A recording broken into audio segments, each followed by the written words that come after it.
10 ধরনের জমির নামজারি নেই মানে জমির মালিকানা নেই। তাহলে এখন উপায় কি?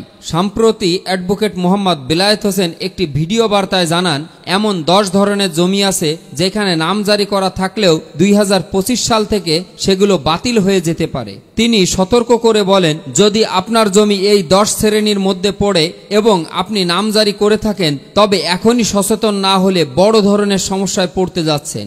এসব নামজারি বাতিল ঠেকাতে প্রয়োজন হবে এসিল্যান্ড অফিসে মিসকেস দায়ের করা, নতুবা জমির উপর আপনার মালিকানা হারিয়ে যেতে পারে। অ্যাডভোকেট বেলায়েত স্পষ্ট বলেন, মিসকেস বিবিধ মামলা করলেই এসিল্যান্ড অফিস আইনগতভাবে ভুলভাবে করা নামজারি যাচাই করে তা বাতিলের উদ্যোগ নিতে পারে।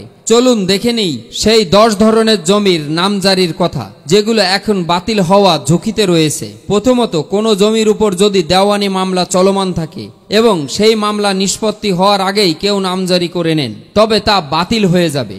আদালতের এক পক্ষ যদি অন্য পক্ষের না জানিয়ে তফসিল অফিসে ঘুষ দিয়ে নামজারি করিয়ে নেন, তাহলে ভুক্তভোগী পক্ষ মিসকেস করলেই এই নামজারি বাতিল হবে। দ্বিতীয়, যদি কোনো ব্যক্তি জমির দখলে না থেকেও নামজারি করে নেয় এবং প্রকৃত দখলদার এর বিরুদ্ধে মিসকেস করেন, তবে দখলে থাকা ওই ব্যক্তির নামজারি বাতিল হবে। কেননা আইনের চকে নামজারি টিকিয়ে থাকতে হলে জমির প্রকৃত দখলও থাকতে হয়। তৃতীয়, কেউ যদি নিজের অংশের তুলনায় বেশি জমি নামজারি করে নেন, যেমন 3% মালিক হয়ে 5% নামজারি করেন, তাহলে তা প্রতারণা হিসেবে গণ্য হবে। সেই অতিরিক্ত অংশের নামজারি বাতিল হয়ে যাবে। চতুর্থ, ভুল দাগ নাম্বার, ভুল দলিলের ভিত্তিতে নামজারি করা হলে সেটিও বাতিলের আওতায় পড়ে যাবে।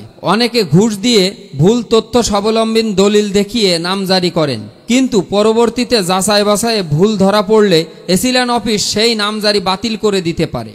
পঞ্চম, অর্পিত সম্পত্তি, বিশেষ করে তফসিলভুক্ত জমি সরকারি সম্পত্তি হিসেবে চিহ্নিত কোনোভাবেই এই জমির নামজারি গ্রহণযোগ্য নয়। কেউ যদি ঘুষ দিয়ে নামজারি করেও নেন, তবে সেই অটোমেটিক্যাল বাতিল হয়ে যাবে।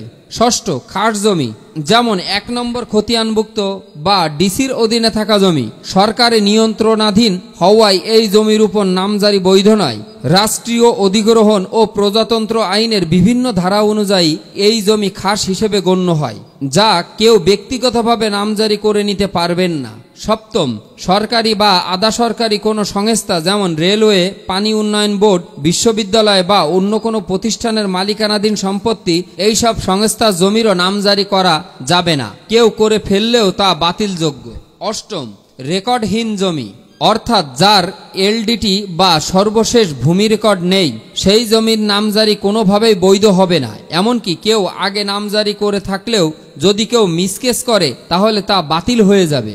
নবম, যেসব জমির প্রকৃত মালিক ভুয়া দলিলের মাধ্যমে জমি বিক্রি করেছেন বলে দাবি করা হয়, কিন্তু